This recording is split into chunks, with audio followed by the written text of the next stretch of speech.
লাগছে, আমি আর বুঝতে পারছি না। কিছু একটা করো মা। তোরা একটু কষ্ট করে মা, আমি কালো দাদার বাড়ি গিয়ে তোদের টাকার ব্যবস্থা করছি। এ বলে টুনি বৃষ্টির মাঝে কালুর বাড়ির উদ্দেশ্যে রওনা হয়। কালু দাদা, কাকুলি দিদি, ঘরে আছো? একটু বাইরে আসো না। এই বৃষ্টির সময় আবার কে এলো? কালু, দেখো তো কে এসেছে। আহা গিন্নি, দেখছো আমি ঘুমাচ্ছি, তুমি গিয়ে দেখো কে এসেছে। আর হ্যাঁ, আমাকে একদম বিরক্ত করবে না। আচ্ছা ঠিক আছে।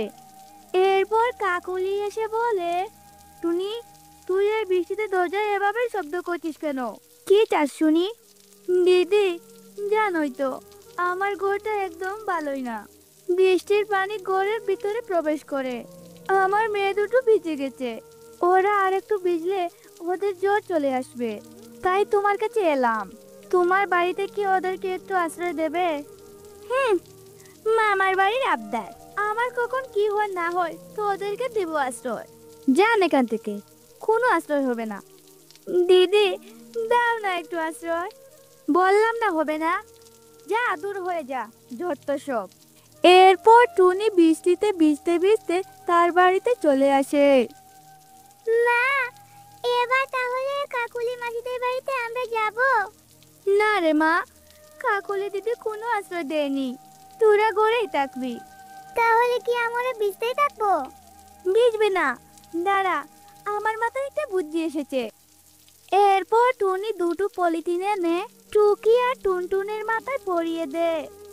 পলিথিনটি ভালো করে ধরে রাখবি তোরা, তাহলে আর ভিজবে না। আমরা তো ভিজবো না মা, কিন্তু তুমি তো ভিজে যাচ্ছ মা। এভাবে ভিজলে তো তুমি অসুস্থ হয়ে যাবে।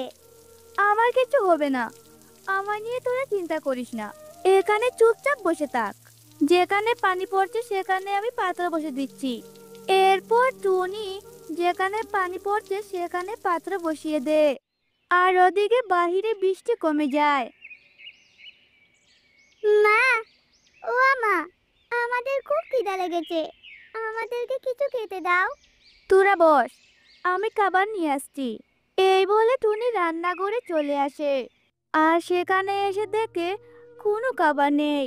হায় হায়, সব খাবারগুলো রাতে শেষ হয়ে গিয়েছে। সেটা তো আমার মনেই ছিল না। এবার কি খাওয়াবো? বিধাতা, তুমি কোন পরীক্ষায় ফেললে আমাকে? কি করবো এখন আমি? এ কি মা, তুমি খালি হাতে ফিরলে যে, খাবার কোথায় দাও?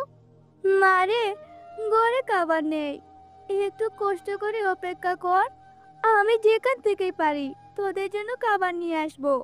আচ্ছা ঠিক আছে মা। টনি আর কিছু না বলে খাবারের উদ্দেশ্যে রওনা হয়।